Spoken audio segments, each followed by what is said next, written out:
welcome to this week's Trading the Trend on Wednesday, the 29th of May. In the middle of May, we went long the TUI share price. And basically, if you look at the daily financial bed, you can see here that we had an uptrend, which is why we went long. But we got that trade totally wrong. As you can see here, we declined very significantly ever since. But we still haven't been stopped out yet. So I'm going to show you today why it's so important to place your stop loss correctly.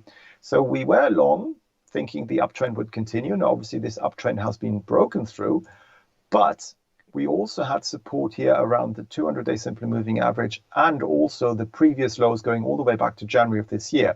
And what I've done is taken the lowest of all of these levels to place our stop loss below that lowest level, and that was on the March low here. And since the stop loss is just below there, as you can see here, and since we held at the 200-day simply moving average before bouncing back again, we haven't been stopped out on this trade. So this trade is still valid, but it's really important to place your stop losses in the correct way.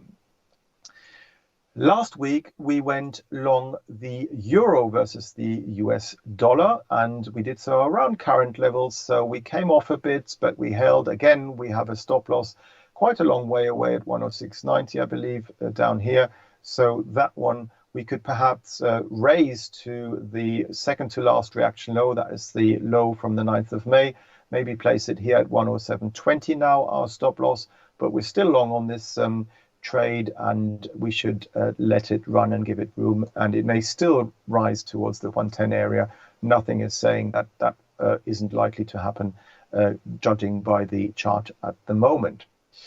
And another one I would like to look at today is a longer term downtrend here on natural gas prices, which has been interspersed by this uptrend we've seen over the last month or so. But now that we failed last week, slightly above the high seen back in January of this year, I believe that really important resistance is in place here, and that further downside is likely to be seen over the coming weeks. And therefore, my trading the trend this time around for this week will be to go short natural gas futures. This week's trading the trend is to go short natural gas futures around 287 or so, with a stop loss above last week's high at around 314 and a downside target around 215.